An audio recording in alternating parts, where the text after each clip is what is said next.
XEBT y los hermanos Sevilla Oropesa presentan.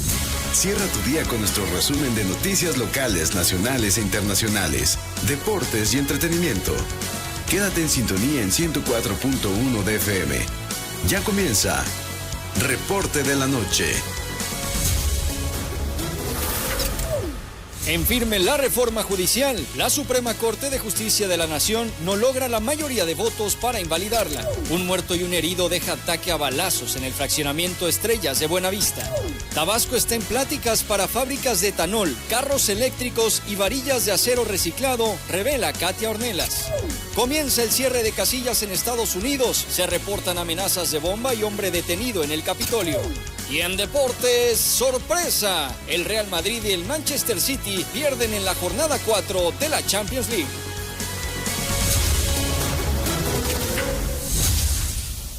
Vicepresidenta, me permito informarle que existe mayoría de 6 votos en el sentido de que se requieren 8 votos para la declaración de invalidez, con precisiones de los ministros Aguilar Morales y Pardo Rebolledo. Gracias. Como acaba de señalar el ministro González Alcántara, el proyecto únicamente está haciendo en los resolutivos unas declaratorias de invalidez. No hay reconocimiento de validez y por lo tanto únicamente se desestimaría al haber la votación necesaria y ya no entraríamos al fondo del asunto. Con el voto decisivo del ministro Alberto Pérez Dayán, la Suprema Corte de Justicia de la Nación desechó el proyecto de Juan Luis González Alcántara Carrancá que proponía invalidar parcialmente la reforma al Poder Judicial. Los ministros no pudieron discutir a fondo el proyecto de González Alcántara porque los togados acordaron que era necesaria una mayoría calificada de 8 votos y no de 6, por lo cual la reforma constitucional promulgada el 15 de septiembre pasado por el expresidente Andrés Manuel López Obrador queda en sus términos. Lo anterior significa que la elección de jueces, magistrados y ministros se realizará por voto popular tal y como lo establece en la Constitución. Tras una jornada de más de 5 horas y de un receso de más de 45 minutos, la mayoría de la Corte votó a favor de que se pueda declarar la invalidez de ciertos proyectos e iniciativas como la reforma judicial con una mayoría de 6 votos. Sin embargo, se necesita la mayoría calificada, no la mayoría simple. Y por ello, pues no se alcanzaron los 8 votos necesarios y el proyecto ha sido desechado. Bienvenidos a Reporte de la Noche, este resumen de noticias del día de grandes decisiones para nuestro país. Una ya tomada, la reforma judicial va en los términos propuestas, en los términos aprobados el pasado 15 de septiembre por el presidente López Obrador y sostenida por la presidenta Claudia Sheinbaum. Así es que estaremos tocando este tema y por supuesto quédense con nosotros, les tendremos el minuto a minuto tal cual se vaya desarrollando la elección de Estados Unidos, que les puedo adelantar que en estos momentos Donald Trump alcanza los 90 votos de colegios electorales, mientras que Kamala Harris alcanza 27 votos. No hay sorpresas, estados como Oklahoma, como Missouri, como Indiana, también Kentucky, Tennessee, Alabama, Virginia Occidental y Florida, uno de los estados que más votos electorales da, es para Trump, mientras que pequeños estados en cuanto a tamaño, pero con importancia electoral como Maryland, como Delaware, parece también que está definiendo, como Massachusetts, como Vermont, van a la caja registradora de Kamala Harris. Todavía queda mucho por definirse, por supuesto los estados péndulo, ya se han hablado de Pensilvania y por supuesto el oeste de los Estados Unidos, que seguramente se pintará de demócrata para Kamala Harris, así es que no está definido nada para nadie, todo está tal cual y se esperaba. Y en lo poco que se ha logrado contabilizar en Pensilvania, un estado importantísimo, el 78% de estos apenas 300,000 votos contabilizados, el 78% va para Kamala Harris y el 21% para Donald Trump. Pero no es momento de cantar victoria para absolutamente nadie. Bienvenidos pues, Ya son las 7 de la noche con 6 minutos, pues quédese con nosotros y agradecemos a quienes nos visitan en el 104.1 de FM, en www.xbt.com y en las redes sociales como XBT-FM. Yo soy Juan Pablo Sevilla Telles y le voy a estar acompañando en estos 60 minutos de información local, nacional e internacional. Y seguimos con el debate que también se ha dado en torno a la reforma judicial en la Suprema Corte de Justicia de la Nación. Reporte de la noche. Nacional. Bueno, pues la propuesta de González Alcántara Carrancá solo contenía declaraciones de invalidez, por lo tanto el ministro ponente consideró que era estéril seguir con la discusión si en todos los temas iban a llegar al mismo resultado, una mayoría insuficiente para anular la reforma judicial. Vamos a escucharlo. Yo me expresé como mencioné, que eran 6 votos los necesarios para invalidar según la literalidad del artículo 105 constitucional. Sin embargo, en estas condiciones, en medio del asunto mismo que estamos por votar, no creo que sea correcto entrar al fondo del asunto. Las reglas del juego no se establecen en plena jugada. Con la misma autocontención que guió la elaboración del proyecto, creo que hoy nos corresponde autocontenernos y parar. Es decir, es estéril el estudio de fondo si ya se pronunciaron las señoras ministras Yasmín Esquivel, Ortiz, Batres y el ministro Pérez Dayán por la improcedencia de este medio de control. Y se manifestaron también los 4 por la voluntad de no obligarse a la mayoría de la precedencia y por lo tanto de no pronunciarse respecto del fondo. Recuerdo en este punto que el proyecto contiene únicamente declaraciones de invalidez y que, sin ellos 4, ninguna invalidez es posible bajo el parámetro de 8 votos que previamente regían nuestra mayoría calificada. Mientras tanto, en este mismo sentido, el ministro Alberto Pérez Dayán rompió el bloque de 8 ministros que se preveía que votarían a favor del proyecto de Alcántara, sumándose así a pues que sean ellas solas denominado afines a la llamada cuarta transformación, Lenia Batres, Loreto Ortiz y Yasmín Esquivel. Y pues aquí, bueno, vamos a escuchar unos momentos comentarios, pero en tanto que los 7 ministros que votaron a favor fueron Luis María Aguilar, Jorge Pardo, Margarita Ríos Farjat, Javier Lainez Potisek, Alfredo Gutiérrez, Juan Luis González Alcántara y la propia Norma Piña. En su posición, Pérez Dayán, quien fue disidente en esos bloques que estamos mencionando, dijo que no estaba de acuerdo con que la Corte tuviera facultades para invalidar una reforma constitucional a través de una acción de inconstitucionalidad y que no puede revisar el contenido de la Carta Magna. Concluyo aceptando con el proyecto que los actores tienen legitimación para promover una acción de inconstitucionalidad porque así se las permite precisamente la Constitución. La aquí analizada es, en mi concepto, total y absolutamente improcedente y ello conduce a sobreseer en ella conforme a los precedentes a los que me he referido. Por más que me trate de convencer a mí mismo de lo contrario, resolver en el sentido que propone la propuesta sería, lo digo con todo respeto y exclusivamente en el fuero de mi propia persona, responder a una insensatez llevada irresponsablemente al texto supremo con otra insensatez equivalente, al forzar el ejercicio de una facultad que no me fue conferida en el conocimiento de una acción de inconstitucionalidad. De hecho, al iniciar esta sesión, Lenia Batres pidió retirar los proyectos por la reforma de supremacía constitucional. Sin embargo, casi se equivoca al votar en contra de su propia propuesta, cosa que corrigió rápidamente. Pero esto no fue suficiente, ya que esa petición fue rechazada con 9 votos. Una instrucción directa de este decreto publicado el 31 de octubre que señala que los asuntos que se encuentren en trámite, como corresponde a este proyecto, deberán resolverse conforme al contenido de este decreto, que justamente hace improcedente, es decir, no necesitamos estudiarlo, sino que por sí mismo, por ser ese su objeto, es improcedente el estudio de acciones de inconstitucionalidad que contraviertan reformas constitucionales. Es decir, en contra. Perdón, a favor de mi propuesta, en contra de que se pase a su estudio en este momento. Bueno, pues ahí para también darle color a esta situación.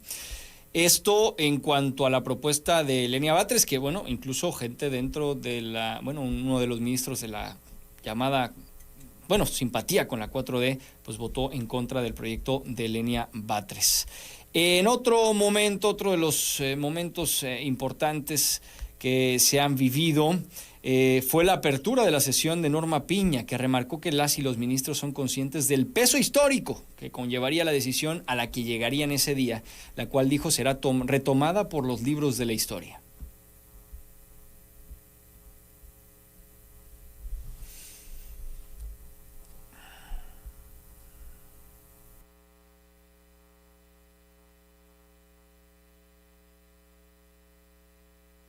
Una instrucción directa. Bueno, parece que no tenemos el momento de la ministra Norma Piña. De esa manera, la Suprema Corte cerró su debate sobre la reforma judicial sin pronunciamiento alguno, al no tener los 8 votos necesarios para invalidar las normas reclamadas. El proyecto del ministro González Alcántara Carrancá, que da respuesta a las acciones de inconstitucionalidad promovidas por el PAN, el PRI y el PAN y Movimiento Ciudadano, planeaba anular la elección por voto popular a jueces y magistrados, pero mantenía el formato para elegir a los ministros y magistrados electorales. En su proyecto también se invalidaban los jueces sin rostros y el método de selección de los juzgadores que llevarían a cabo los comités de evaluación. Aquí las palabras de Norma Piña. No es exagerado afirmar que cualquiera que sea la decisión a la que arribemos será retomada por los libros de historia de nuestro país.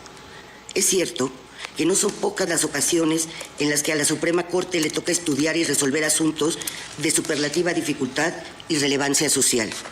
También es cierto que no son pocas las decisiones que desde aquí se toman y transforman la realidad de las personas. Tampoco son pocas las decisiones que, muy a nuestro pesar, dividen a la sociedad a la que nos debemos. Esa es la ineludible e irrenunciable tarea que se le encomienda no solo a este, sino a todos los tribunales constitucionales del mundo.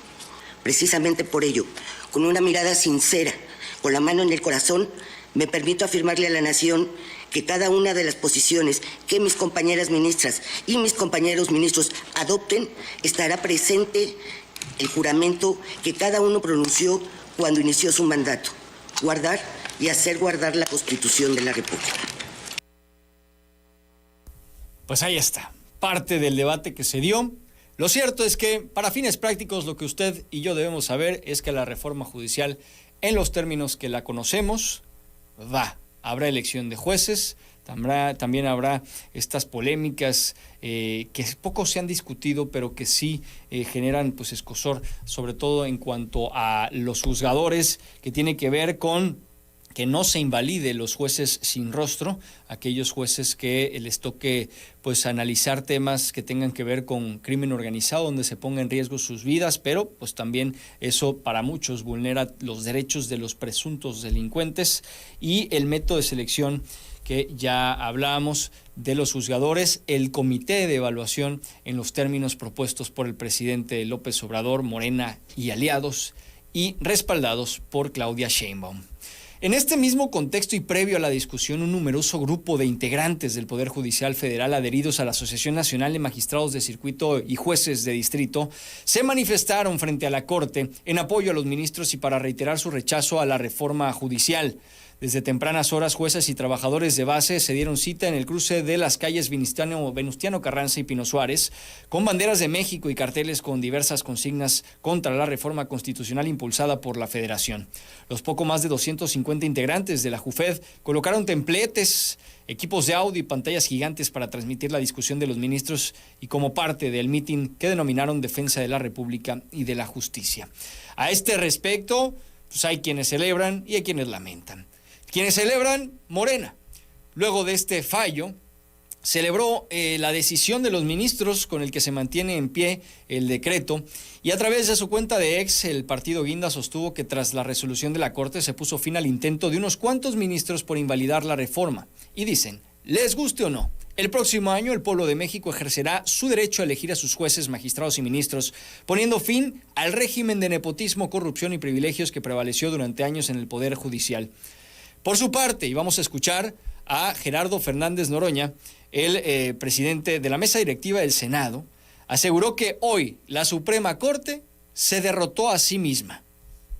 Hoy la Corte se derrotó a sí misma por un actuar incorrecto, faccioso, sesgado, y hoy la patria se salva. Sigue el proceso y, como lo dije, se van a elegir las personas juzgadoras primer domingo de junio de este año, del 2025, y es un proceso de democratización muy importante. Ya sabemos el tamaño del reto que tenemos, no lo digo sin arrogancia, al contrario, es una responsabilidad enorme, pero sí me da mucho gusto que la actitud canalla haya sido derrotada. Y por parte de la oposición, el dirigente nacional del PRI, Alejandro Moreno Cárdenas, llamó cobarde al ministro Alberto Pérez Dayán por votar a favor de la reforma judicial, luego de que la Suprema Corte avalara este proyecto de reforma judicial o la legalidad y vigencia del mismo. Realizó una publicación en redes sociales y la cito, dice: la Suprema Corte de Justicia de la Nación acaba de desestimar las acciones de inconstitucionalidad en contra de la reforma al Poder Judicial. Decisión notoriamente determinada por el repentino cambio de postura del cobarde ministro Alberto Pérez Dayán, un traidor al pueblo de México que tiró su nombre en el basurero de la historia.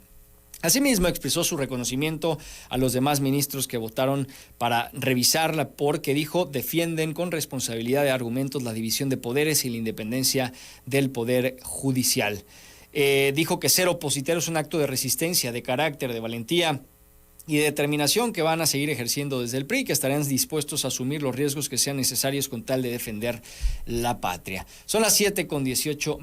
De hecho, hace algunos momentos también se retomaron las declaraciones, la postura del ministro Pérez Dayán, y él rechazó que haya tenido presiones por su voto, luego de apartarse de este bloque que se perfilaba por invalidar parcialmente la reforma al Poder Judicial. Negó tener presiones políticas, y es que pues sí, hay muchas coincidencias de que en realidad no podía revisarse el fondo, quizás sí la forma, las irregularidades con las que se mantuvo el proceso de votación de la reforma al Poder Judicial, pero eso no fue finalmente lo que se puso sobre la mesa, la forma, sino el fondo. Y en el fondo, una propuesta política por parte del ministro González Alcántara Carrancá, que es decir, órale, va, elijan a los ministros, quítenos a nosotros, que vayan por el voto popular los demás ministros, pero no a todos los magistrados y a los jueces que han hecho una carrera judicial, que tienen experiencia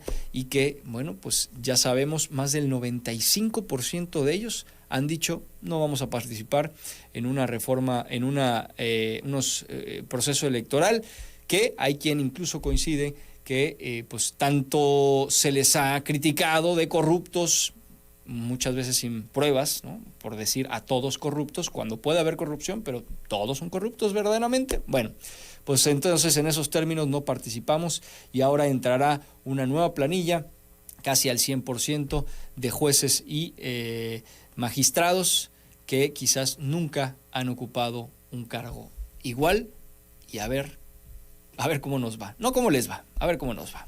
Vamos a la pausa, son las 7:19. Hay mucho de qué hablar de este tema y por supuesto les adelanto, ya en estos momentos confirman algunos medios de comunicación en Estados Unidos que Donald Trump habría alcanzado 95 votos de colegios electorales, mientras que Kamala Harris continúa con 27 votos. Ojo, es una situación previsible porque están ganando cada uno los estados del este y del centro de los Estados Unidos que ya se pronosticaba. Así es que no es ninguna alarma si usted le va a Kamala Harris, pero tampoco es una situación que ponga en aprietos a Donald Trump. Todo va como ya estaba cantado. Regresamos con más.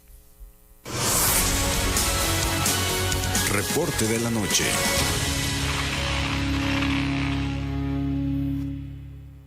En Chedraui cuesta menos. Este martes y miércoles, aguacatejas 36.50 kilo y lechuga romana 12.50 la pieza. Este 5 y 6 de noviembre. Aprueban reforma judicial de Morena con 3 votos del PRIAN, entre ellos el de el Esquirol Miguel Ángel Yunes. ¿Esos eran tus gallos, pa? ¿No que todo contra Morena? ¿No que eran la única opción? Pues ya viste para qué te sirvió tu voto útil. Es que no había de otra. A mí ni me vean. Les dije que sí había de otra. Yo voté por Maynes.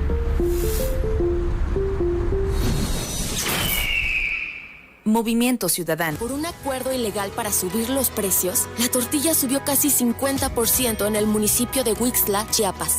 Por eso, la COFESE resolvió sancionar a Chedraui, Soriana, algunos directivos y un funcionario municipal por millones de pesos. La COFESE ha actuado para proteger a la población de abusos similares en otras localidades de Chiapas y Jalisco. Visita cofese.mx. Los sancionados tienen el derecho de impugnar esta resolución. Comisión...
Reporte de la noche. Policiaco. Vamos adelante con esta historia que, bueno, pues ha sucedido en las últimas horas entre Tabasco y Chiapas. Adelante. Al menos 3 sujetos con armas largas detuvieron y asaltaron a los tripulantes de una camioneta en los límites de Tabasco y Chiapas. El momento quedó grabado por la cámara de seguridad de la unidad. De acuerdo con el registro de la cámara, el asalto sucedió el pasado 4 de noviembre del presente año a las 10:07 horas. Los hechos habrían tenido lugar en la carretera Santa Teresa entre las comunidades de San Manuel Tenerife, Huimanguillo, Tabasco y Camuapa, Chiapas, cerca de la batería Giraldas.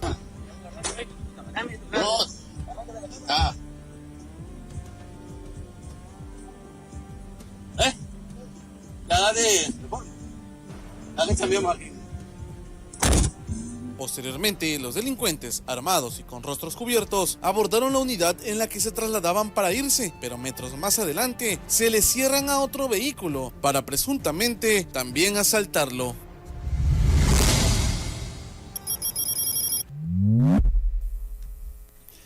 Son las 7:25, pues híjole, ya como están las cosas, verdaderamente pues rezamos, ya no sé si pedir a las autoridades también que nos echen la mano, ¿no?, en esto, porque bueno, sí es límites Tabasco con Chiapas, pero bueno, estos dos estados, particularmente Chiapas, sí es cierto, Chiapas está mucho más difícil, pero bueno, también acá exigimos resultados, que haya verdaderamente rendición de cuentas por parte de estos delincuentes. Dos hombres en otras noticias fueron atacados a balazos la mañana de este martes en el fraccionamiento Estrellas de Buenavista. Esto provocó que uno perdiera la vida en el lugar y otro resultara herido y tuviera que ser trasladado a un hospital para recibir mayor atención médica. Los hechos se registraron en la esquina de las calles Antares y Gignus del citado fraccionamiento, hasta donde llegaron elementos de la Secretaría de Seguridad para tomar parte de los hechos y asegurar la zona. De acuerdo a los primeros reportes, un sujeto de cabello negro y vestimenta negra disparó aproximadamente en 10 ocasiones contra las víctimas y huyó del lugar. Horas después, un grupo de mensajería instantánea circuló un video del momento del ataque tomado por una cámara de seguridad en la que se ve a los dos víctimas y al agresor dialogando mientras que una cuarta persona está recargada en una camioneta negra. En dado momento, el hombre, que hasta el momento se desconoce sus datos personales y que perdió la vida en el lugar, golpea en el rostro a un hombre de cabello negro, cabello largo y ropa oscura. De inmediato saca un arma y dispara en repetidas ocasiones contra sus dos víctimas. Uno de los sujetos de playera negra intenta huir, sin embargo es alcanzado por el hombre armado, quien le vuelve a disparar. El hombre, que se encontraba recargado en la camioneta, huye de inmediato tras los primeros disparos y luego de que las dos víctimas fueran atacadas, un quinto hombre sale de la camioneta negra y escapa del lugar. A la zona arribaron elementos de la Guardia Nacional y de la Agencia de Investigación de la Fiscalía de la República, así como la de la Fiscalía del Estado, para realizar las investigaciones correspondientes. Horas más tarde, circuló el video de la detención del presunto responsable del ataque por parte de elementos de la Agencia de Investigación Criminal. En la grabación se observa que el sujeto no opone resistencia, solo se despide de su familiar, sale de un domicilio ubicado a unos metros de donde sucedieron los hechos, es esposado y escoltado en una camioneta y trasladado a los lugares correspondientes.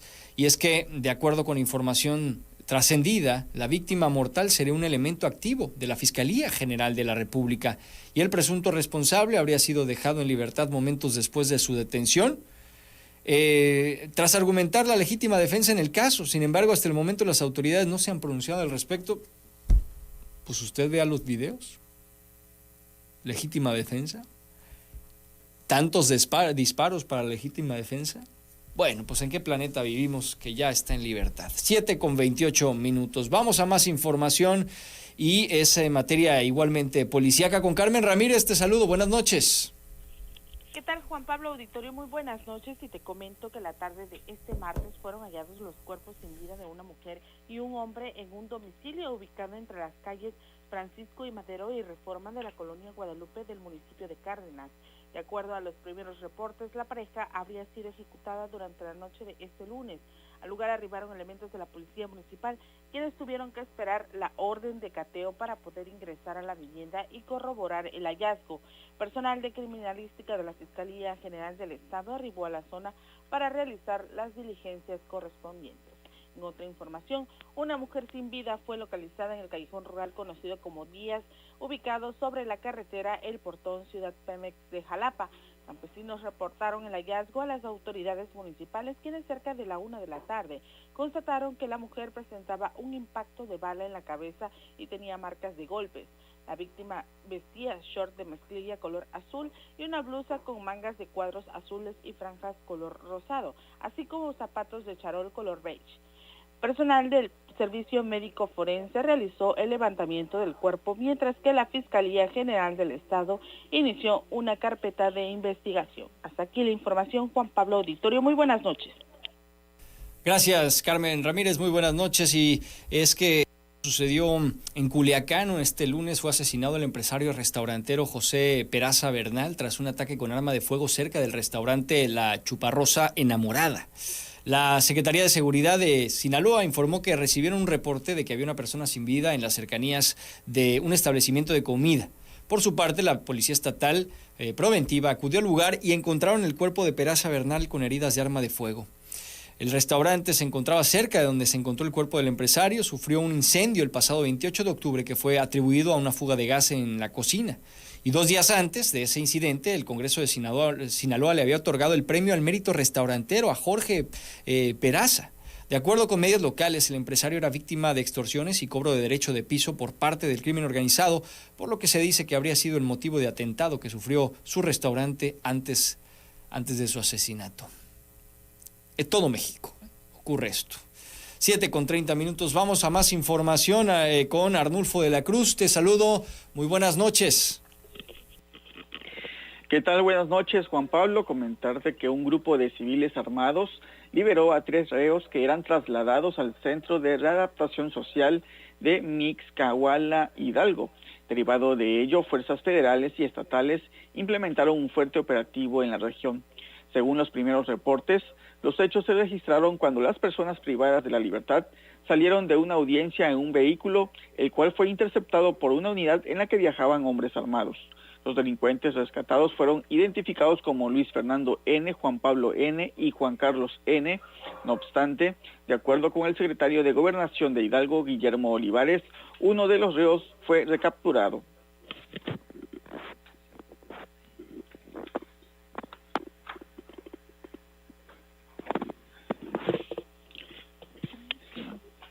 En otra información, Juan Pablo, comentarte que la mañana de este martes un sicario irrumpió en las instalaciones del Hospital IMSS Bienestar de Coyuca de Benítez, en Guerrero, y asesinó a un joven que recibía atención médica. De acuerdo con los primeros informes, los hechos se registraron cerca de las 8 horas, cuando la policía recibió el reporte de detonaciones de armas de fuego dentro del nosocomio. La víctima había ingresado a las 6 de la mañana al sanatorio con lesiones producidas por proyectil de arma de fuego y su estado de salud había sido reportado como estable. El cuerpo fue trasladado a la morgue de Acapulco, donde fue identificado como Julio N., de 30 años. Dicha agresión provocó que el pánico entre pacientes y el personal médico, que buscó la forma de resguardarse. Al lugar arribaron corporaciones policíacas y militares para acordonar la escena del crimen y resguardar el nosocomio. Es la información, Juan Pablo. Buenas noches. Gracias, Arnulfo. Buenas noches. Y la Secretaría de Marina, a través de la Armada de México, en funciones de guardia costera, ha logrado en días pasados el aseguramiento de 3.600 kilogramos de presunta cocaína y la detención de 9 personas a aproximadamente 133 millas náuticas al sureste de Acapulco, Guerrero. La CEMAR destacó que tras los recorridos de vigilancia aérea y marítima se efectuaron estos avistamientos de una embarcación tipo Go Fast con 2 motores fuera de borda y 9 tripulantes a bordo, quienes transportaban estos 102 bultos de color negro, los cuales contenían paquetes en forma de ladrillo, cuyo interior albergaba el polvo blanco con características similares a la cocaína, y ellos fueron ya asegurados. 7:33, vamos de una vez al pronóstico del clima. Reporte de la noche climático.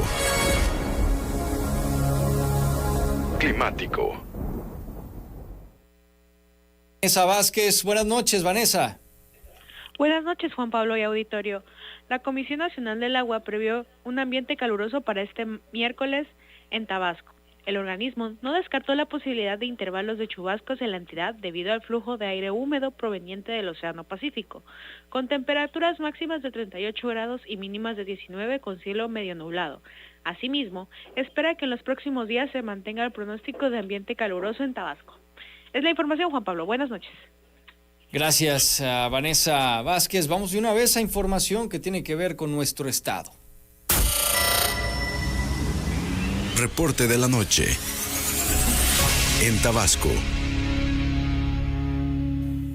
Solamente les adelanto que con 30 millones de votos escrutados, Donald Trump tiene 99 votos de colegios electorales, Kamala Harris mantiene 27 votos de colegios electorales. En unos minutos entraremos a fondo con esta situación que se está viviendo en Estados Unidos. Mientras tanto, aquí en Tabasco se mantienen acercamientos el gobierno con compañías dedicadas a la producción de etanol, así como otras relacionadas con la fabricación de coches eléctricos y de varillas de acero reciclado. Esto lo dio a conocer la secretaria de Desarrollo Económico y Competitividad, Katia Ornelas. Y es que dijo que el proyecto del puerto de frontera ha generado una expectativa favorable para la movilización de productos de todo tipo, tanto dentro como fuera del país, por lo que hay inversionistas que están explorando la posibilidad de instalarse en la entidad. Tenemos pláticas con una fábrica de metanol, todavía vamos a definir una visita. Clean Energy también trae la intención de acercarse con el gobernador para una carta compromiso que tiene que ver con los carros eléctricos y la energía eléctrica. Hay una compañía de varillas que son de material reciclado, que además Tabasco se antoja como un estado que tiene condiciones óptimas logísticamente hablando. Y el puerto de frontera va a detonar una economía, no nada más en el estado, en toda la región muy importante. Se despresurizará mucho en la carretera y si nosotros rápidamente logramos consolidar el puerto de frontera, va a ser un lugar que va a tener una posibilidad de detonar toda la parte petrolera, pero también comercial de manera significativa. Aseveró que incluso con el puerto de frontera como un nodo logístico se eficientarán los procesos de venta y distribución de los productos, se van a reducir los costos de traslado y esto podría traducirse también en una disminución de los precios finales para los consumidores. ¡Qué bueno! Excelente noticia. Pláticas con diferentes empresas, se hablaba de carros eléctricos, de producción de etanol, de varillas de acero reciclado. Excelente noticia. Que las pláticas se conviertan en realidad, que se conviertan en proyecto. Para todo eso, el puerto de frontera sí es bueno, pero necesitamos toda la infraestructura que pueda llevar de punto A a punto B. El tema del gas, la distribución de gas es importantísimo también en nuestro estado. Tenemos el agua, pero necesitamos el aprovechamiento del agua. Ojalá y de verdad hago votos para que la secretaria de Desarrollo Económico, Katia Ornelas, pues logre ella, junto con el gobernador y todos los actores posibles, concretar estos proyectos que serían de verdad importantísimos para el Estado. Quizás no tenemos incluso la noción de lo que sería que se instalaran estas industrias por acá. Pero no va a ocurrir, o no va a terminar de ocurrir, o si ocurre, va a tener muchas dificultades si siguen ocurriendo bloqueos, manifestaciones de estas que pudieran políticamente disolverse y que son constantes. Padres de familia del Jardín de Niños Manuel Campos Pairó, de la ranchería Paso Real de la Victoria, bloquearon la carretera principal de dicha comunidad la mañana de este martes para pedir a las autoridades les manden un maestro para el grupo de tercer año. Es lo que decíamos, son cosas que se podrían resolver ya. La madre de familia Marina Méndez acusó que la maestra que tiene dicho grupo ha faltado en diversas ocasiones, en su mayoría por permisos, los cuales han afectado a 19 alumnos de tercer año. Al lugar arribó personal de la Secretaría de Educación, quienes se comprometieron a realizar un oficio para solicitar al docente, el docente nuevo y permanente a dicha dependencia, con lo que los inconformes liberaron la vía. Exigimos que nos manden una maestra que ya quede fija, que no nos manden maestra de contrato, queremos una maestra fija, porque el año pasado fue lo mismo con esa maestra, pidió permiso 6 meses y venía 2 meses a la clase, de ahí volvía a faltar y volvía a venir, y ya ahorita de plano ya no va a regresar. Va a meter su oficio que por 3 meses y que no sabes por qué motivo, pero ya queremos una maestra fija, porque son niños de tercer año que están perdiendo clases. Vamos a hacer un oficio para que según lo va a llevar allá a la CEP a ver qué le dan respuesta. Advirtió que si no tienen respuesta favorable este miércoles volverán a cerrar la misma vialidad, lo cual afecta, ojo, diversas comunidades de transporte público, ya que es una carretera principal. Pues ojalá y los padres de familia no acudan nuevamente a esto y que en primera instancia las autoridades de la Secretaría de Educación retomen las exigencias que son totalmente válidas. 7:39. No solamente eso, sino que debido a que no han sido tomados en cuenta por las afectaciones en la construcción del gasoducto Tuxpan-Dos Bocas por parte de la empresa Buffalo Energy y de la Comisión Federal de Electricidad, pescadores en Centla estarían cerrando este jueves la carretera Villahermosa Frontera. Al respecto, el presidente de la Sociedad Cooperativa Pesquera El Faro, Joaquín Madrigal Olán, detalló que son cerca de 2,000 productores de 65 unidades económicas los que se han visto afectados por dicha obra. Refirió que la empresa solamente reconoce daños en Sánchez Magallanes Cárdenas y también en Paraíso, y a los de Centla los están dejando fuera, además que estimó que el monto de la afectación asciende a cerca de 100 millones de pesos. Oiga usted. Tenemos 3 puntos estratégicos. Uno sería, de hecho, aquí en la ciudad de Villahermosa, en la Secretaría de Energía, pero la intención es incomunicar por parte de la 180. Sería un punto en Santa Cruz y probablemente en Frontera o en la zona que va rumbo a la refinería, que es la zona de Jalapita. También tenemos varias cooperativas ahí. El compañero es presidente de Federación de Cooperativas de esa zona y bloquearíamos el paso hacia la refinería por la parte de Central. ¿Cuánto tiempo más esperaría? ¿Cuándo sería lo inmediato? No, de hecho, nosotros estaríamos en la situación de bloquear pasado mañana. ¿A partir de qué horas? Desde temprano nosotros estaríamos ahí ya con toda nuestra gente, pero es un hecho. Ya no nos dejan otra alternativa, la verdad. Es que si hoy lo anunció en la tarde que pues podrían bloquear, pues es para que hoy a esta hora ya hubieran sentándose con ellos y generado acuerdos. No sé si en realidad se tuvo esa parte, pero no se puede permitir esos bloqueos. Definitivamente no se pueden permitir. Pero también no se puede permitir antes que vengan estas afectaciones y que no haya un resarcir los daños que pudieron haberse tenido. Por supuesto, con estudios. 100 millones de pesos pues no son enchiladas, ¿no? Pero sí hacer los estudios y que simplemente pues la gente tenga seguimiento de las afectaciones que han tenido. Y es que Madrigal Olán comentó que ya tuvieron un acercamiento con la Subsecretaría del Gobierno del Estado, pero no han prosperado pues, su demanda e incluso han metido escritos ante la CFE y la Secretaría de Energía y tampoco han tenido respuesta a la petición. Nosotros hemos sido pacientes, hemos estado prestos al diálogo, hemos manifestado disposición en cada momento. De hecho, yo traigo aquí documentos que ya se le actualizó la información a los nuevos titulares de la Comisión Federal de Electricidad, de la Secretaría de Energía, a la misma Presidenta de la República, Claudia Sheinbaum, pero pues no hemos tenido respuesta, no hemos tenido ninguna solución al problema. Son las 7:42. Vamos a hacer una pausa, regresamos. Y ahora sí nos metemos a fondo de estos 20 minutos que nos quedan en cómo va la elección en Estados Unidos, quién va ganando, quién se espera que gane algún estado de estos columpio, de estos que podrían ser definitivos para pues que Trump o Kamala Harris se vuelvan a poner la banda presidencial de las barras y las estrellas. Regresamos con toda la información. Reporte de la noche.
Reporte de la noche en el mundo. Bueno, pues abrimos el tema de Estados Unidos. Vámonos al mapa electoral, cómo está la situación en el minuto a minuto que se sigue de los votos electorales. Recordarle al auditorio, para quienes no estén familiarizados con el sistema electoral de Estados Unidos, ¿los votos cuentan o no cuentan? Sí cuentan, pero quien gane el estado puede ser con un punto de diferencia o con el 100 votos para uno y 0 votos para el otro, por decirlo, simplificarlo de alguna manera. Ese estado se le van todos los votos a el candidato ganador en ese mismo estado. Cada estado tiene una cantidad determinada de votos de colegio electoral. Por ejemplo, podríamos hablar de un Florida que otorga 30 votos electorales, y si de 100 personas, 51 votan por Trump y 49 por Kamala Harris, 30 votos electorales, toditos se van a Donald Trump. Missouri, por ejemplo, tiene 10 votos electorales, el mismo ejercicio. Si 9 votan por Trump y 1 por Kamala Harris, los 10 votos electorales se le van a Donald Trump. Y así, en cada uno de los estados tienen su particularidad, la cantidad de votos electorales. Bueno, pues una vez dicho esto, con casi 40 millones de votos escrutados, Donald Trump mantiene 105 votos de colegios electorales. Kamala Harris, 27 votos de colegios electorales. ¿Qué significa esto? ¿Que Donald Trump ya va ganando por mucho? Pues no, porque todavía estos son los estados que se pronosticaban fueran otorgados para Donald Trump, y los que tiene Kamala Harris son los que se pretendían para ella. Hay un caso en particular del de Pensilvania, no se encuentra marcado todavía ni por azul ni por rojo, pero este es uno de los estados columpio, de los estados bisagra, o de los estados que podrían definir la elección y que no está claro por quién va a ir. Pero en estos momentos, siendo las 7 de la noche con 47 minutos, hora del centro de México, pues Kamala Harris tiene una ventaja importante de 68.3% sobre Donald Trump, que tiene el 30.8%, 68 por 30. Así es que Kamala Harris tiene una ventaja importante. Por supuesto, habrá que también ir contabilizando las áreas rurales de Pensilvania que pudieran irse más con Donald Trump, y bueno, otros sitios que pudieran emparejar la carrera. Pero es importante ese resultado porque hoy Pensilvania está tirando un poco más a Kamala Harris. Mientras tanto, hay que recordar que estados como California, que otorgan el mayor número de votos electorales, 54 de ellos, California estará cerrando aproximadamente a las 11 de la noche, a las 10 de la noche para nosotros, lo que implicará que conozcamos, si acaso, tendría que ser una diferencia muy notable entre los candidatos, conozcamos ya casi por la madrugada al ganador de estas elecciones. Sin embargo, el ganador oficial, ¿no? Porque se pueden estimar las cosas. Sin embargo, se ha adelantado que en algunos casos, y tal y como sucedió hace 4 años, incluso como sucedió en el año 2000, entre la elección de Al Gore con George Bush, pues esto podría alargarse a más días. ¿Por qué? Por muchos factores, pero también por el factor de el contabilizar los votos a través de correo físico, los cuales no se empiezan a contar sino hasta la jornada electoral. Pudieron haber votado hace 5 o 10 días, pero no se empiezan a contar sino hasta ahora. Incluso muchos de estos votos por correo se envían hoy y llegan pues hasta dentro de varios días. Si la diferencia es muy notable, podríamos conocer al ganador de esta elección presidencial hoy, pero es, y lo dicen los especialistas, muy, muy difícil que eso ocurra. Lo cierto es que Donald Trump ahora suma 105 votos electorales, mientras que Kamala Harris suma 27. Ya algunos medios de comunicación dan a Kamala Harris 71 votos electorales. Aún se encuentran pues muchos de ellos, 300, más de 350 en disputa. Así es que esto es una carrera bastante más larga de lo que pensamos. Este martes el expresidente Donald Trump ejerció su voto en el colegio electoral de Palm Beach, en Florida, donde declaró que aceptará su derrota si las elecciones son limpias. El republicano, en compañía de su esposa, dio a conocer que si llega a perder las elecciones de ser limpias, él sería el primero en aceptarlo. Se mostró confiado y mencionó que esta última campaña es la mejor que ha tenido en su aspiración al cargo. Finalmente habló en contra del sistema electoral de Estados Unidos, pues según él se tarda demasiado en dar los resultados de las votaciones y es un proceso demasiado complicado que ha causado procesos legales en otras elecciones. Claudia Sheinbaum hoy por la mañana pues adelantó que habrá una buena relación, gane quien gane, si es Donald Trump, si es Kamala Harris. Vamos a escuchar lo que dice la mandataria mexicana. Va a haber buena relación. Yo creo que es importante porque a veces no se tiene la suficiente información de él y de otros, de cualquiera del Partido Demócrata o Republicano, del esfuerzo que ha hecho México para disminuir la migración o la presencia de migrantes en la frontera y que ha permitido desde dar empleo en México hasta el retorno humanitario, el rescate humanitario. Dicho por la propia Claudia Sheinbaum, la empresa especializada en estudios de opinión y comunicación política, así como campañas electorales en México y América Latina, Poligrama, dio a conocer los resultados de una encuesta telefónica realizada a 1,000 personas en México, hombres y mujeres mayores de edad, con respecto a las elecciones en Estados Unidos.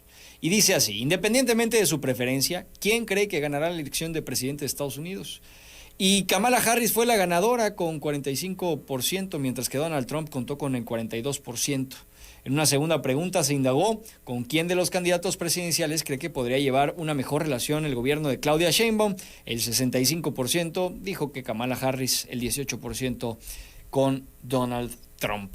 Mientras tanto, reportes del FBI se dieron sobre una amenaza de bomba y también se detuvo a un hombre allá en el Capitolio. También se reportaron fallas en el software de las máquinas lectoras de votos en Pensilvania y actos esporádicos de violencia.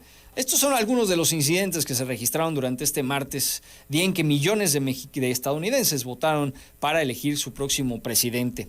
En un comunicado, el FBI dio a conocer que recibió información de amenazas de bomba en varios estados del país, muchas de las cuales parecen proceder de dominios de correo electrónico rusos. Hasta el momento no se ha determinado que ninguna de las amenazas sea creíble, dijo el FBI. Algunos de los estados donde hubo estas amenazas de bomba fueron Georgia, contra al menos 2 centros de votación, pero que más tarde se confirmó que eran falsas.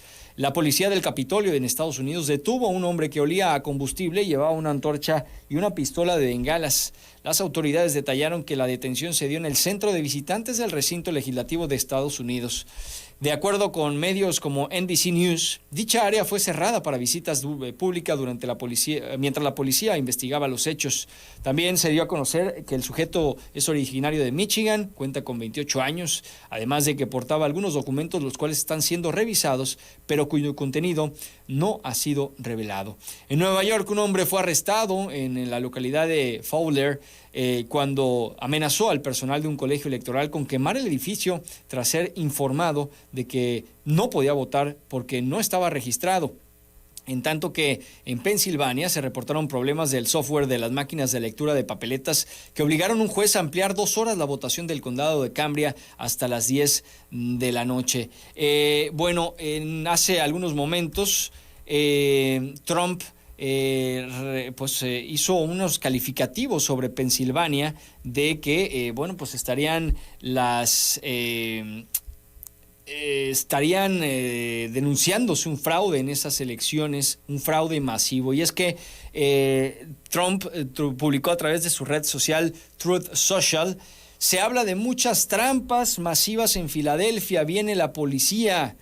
Fue lo que publicó Trump. Imagínense esta irresponsabilidad. Bueno, pues el Departamento de Policías de Filadelfia le dijo a CNN que no estaba al tanto de a qué se refería Trump en esta publicación, en la que afirmaba de las trampas masivas y que no sabían de ningún problema con la votación, que se requiriera una respuesta de las fuerzas del orden. CNN recordó que Trump lleva años haciendo afirmaciones infundadas sobre el fraude electoral en Filadelfia y repitió estas afirmaciones a principios de este otoño, cuando en un acto celebrado en Pensilvania en septiembre dijo, sin dar más detalles, que hacen trampa en ese estado, especialmente en Filadelfia. Bueno, pues estamos viendo la actualización de estos reportes, de estos votos electorales que tendría cada candidato. Donald Trump se mantiene en 105. Ya algunos medios de comunicación en los Estados Unidos hablan de 71 votos electorales para Kamala Harris, y siguiendo el caso de Pensilvania con el 15% de los votos escrutados estimados, Kamala Harris se mantiene con 66%, Donald Trump con el 33% de Pensilvania. Insisto, un estado importantísimo para este tema. Y este martes, pues imagínense ustedes, el anuncio, el temor de la llegada de Donald Trump, aunque Kamala Harris no canta mal las rancheras. 2 caravanas migrantes partieron de forma simultánea, una desde Tapachula y la otra de Tuxtla Gutiérrez, Chiapas. Ambos contingentes integran un conjunto de cerca de 3,000 personas de distintas nacionalidades que temen que ante las elecciones de Estados Unidos se endurezca la política migratoria y les impida ingresar. De acuerdo con medios locales de Tuxtla Gutiérrez, partieron unos 500 extranjeros de diversas nacionalidades que pretenden llegar al municipio de Arriaga, donde esperan sumarse a la caravana que partió desde Tapachula, mientras que de Tapachula partieron un poco más de 2,500 personas, en su mayoría venezolanos, hondureños, haitianos, nicaragüenses, ecuatorianos, guatemaltecos y cubanos. Muchos de los migrantes que huyen de sus países de origen por inseguridad y la falta de empleo han saturado el Instituto Nacional de Migración en la frontera sur de México, donde buscan agilizar sus citas de CBP One para solicitar asilo a Estados Unidos. Faltan 3 minutos para las 8 de la noche. Vamos de una vez al mundo de los deportes y cualquier actualización. Aquí estamos. Reporte de la noche deportivo. Bueno, la primera, los alebrijes de Oaxaca que se encuentran siendo investigados por temas de supuestas apuestas por la Liga de Expansión y las autoridades mexicanas. No es poca cosa lo que parece esto que se vive en la Liga de Expansión. Mientras tanto, y siguiendo con el fútbol, Luis Enrique revela haber tenido ofertas del Atlético de Madrid para dirigir a ese equipo antes de que llegara el Cholo Simeone. Me parece una gran apuesta el Cholo, pero Luis Enrique pues también es bastante bueno. Difícil decisión. Los tabasqueños Jesús Gallardo y Diego Lainez entran en la convocatoria de México para los cuartos de final de la Nations League. Que bueno, pues se siguen fijando en ellos, siendo Diego Lainez muy talentoso y habilidoso, y Jesús Gallardo un zaguero de esos, creo que de los mejores de los últimos tiempos para nuestro país. En cuanto a la Champions League, pues el Real Madrid, que le clavan 3-1 el AC Milán, no es una perita en dulce el Milán, pero pues sorprende porque sucedió allá en el Estadio Santiago Bernabéu. El Borussia Dortmund vence 1-0 al Sturm, mientras que el Celtic vence 3-1 al RB Leipzig. El PSV golea 4-0 al Girona, y la Juventus empata 1-1 con el Lille, que anda intratable. El Liverpool golea también 4-0 al Bayer Leverkusen, y el Sporting de Lisboa le pega 4-1 al Manchester City. Para mañana el Feyenoord contra el Salzburgo, también el Atlético de Madrid contra el PSG, que será el partido más importante, más destacado, el Bayern contra el Benfica, también el Barcelona que visitará al Estrella Roja, y el Inter contra el Arsenal, otro de los partidos importantes a seguir en la UEFA Champions League. También por lesión, Novak Djokovic ya en el tenis no estará en las finales del ATP 2024. Y en cuanto al béisbol, José Urquidy se convierte en un agente libre tras no entrar en los planes de los Astros de Houston. Y con esta información nos despedimos, siendo las 7:59 de esta emisión de Reporte de la Noche. Pero antes le cuento de qué hablamos. En firme la reforma judicial, la Suprema Corte no logra mayoría de votos para invalidarla. Morena celebra el fallo de la Suprema Corte para que la reforma judicial siga en pie. Un muerto y un herido deja ataque a balazos en fraccionamiento Estrellas de Buenavista. Tabasco está en pláticas con fábricas de etanol, de carros eléctricos y de varillas de acero reciclado, revela Katia Ornelas.